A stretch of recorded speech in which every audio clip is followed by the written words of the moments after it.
एक बहुत बड़े अमीर आदमी ने एक भिखारी से पूछा, तुम भीख क्यों मांग रहे हो जबकि तुम तंदुरुस्त हो? भिखारी ने जवाब दिया, मेरे पास महीनों से कोई काम नहीं है। अगर आप मुझे कोई नौकरी दे दें तो मैं अभी से भीख मांगना छोड़ दूं। अमीर मुस्कुराया और कहा, मैं तुम्हें कोई नौकरी तो नहीं दे सकता, लेकिन मेरे पास इससे भी अच्छा कुछ है। क्यों नहीं तुम मेरे बिजनेस पार्टनर बन जाओ? भिखारी को उसके कहे पर यकीन नहीं हुआ। ये आप क्या कह रहे हैं? क्या ऐसा मुमकिन है? हाँ, मेरे पास एक चावल का प्लांट है।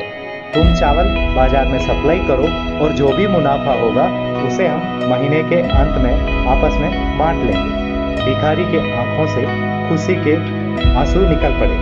आप मेरे लिए जन्नत के फरिश्ते बनकर आए हैं। मैं किस कदर आपका शुक्रिया अदा करूं? फिर अचानक वो चुप हुआ और कहा, हम मुनाफे को कैसे बांटेंगे? क्या मैं 20% और आप 80% लेंगे? क्या मैं 10% और आप 90% लेंगे? जो भी हो, मैं तैयार हूँ और बहुत खुश हूँ। अमीर आदमी ने बड़े प्यार से उसके सर पर हाथ रखा। मुझे मुनाफे का केवल 10% चाहिए, बाकी 90% तुम्हारा, ताकि तुम तरक्की कर सको। भिखारी अपने घुटनों के बल गिर पड़ा और रोते हुए बोला, आप जैसा कहेंगे मैं वैसा ही करूँगा। मैं आपका बहुत शुक्रगुजार हूँ। और अगले दिन से भिखारी ने काम शुरू कर दिया।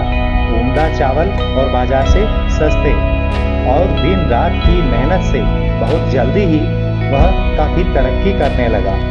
रोज बरोज तरक्की होने लगी और फिर वो दिन भी आया जब मुनाफा बांटना था और वो 10% भी अब उसे बहुत ज़्यादा लग रहा था। उतना उस भिखारी ने कभी सोचा भी नहीं था।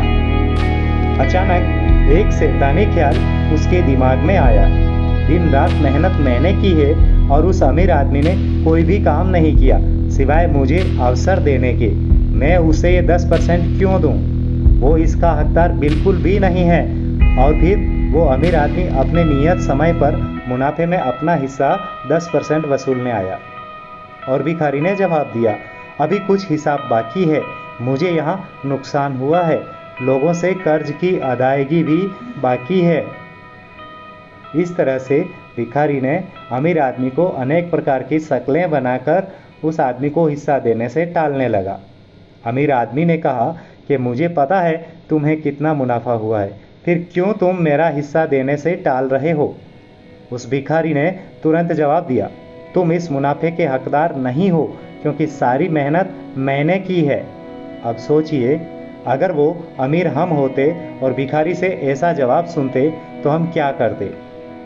ठीक इसी तरह भगवान ने हमें जिंदगी दी, हाथ पैर, आँख कान, दिमाग दिया, समझ बूझ दी, बोलने को जुबान दी, जज्बात दिए। हमें याद रखना चाहिए कि दिन के 24 घंटों में 10% भगवान का हक है।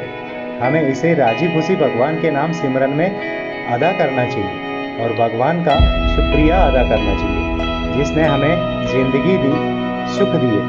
मित्रों, यह कहानी अगर आपको अच्छी लगी हो तो इस चैनल को लाइक करें, सब्सक्राइब करें, कमेंट करें। धन्यवाद।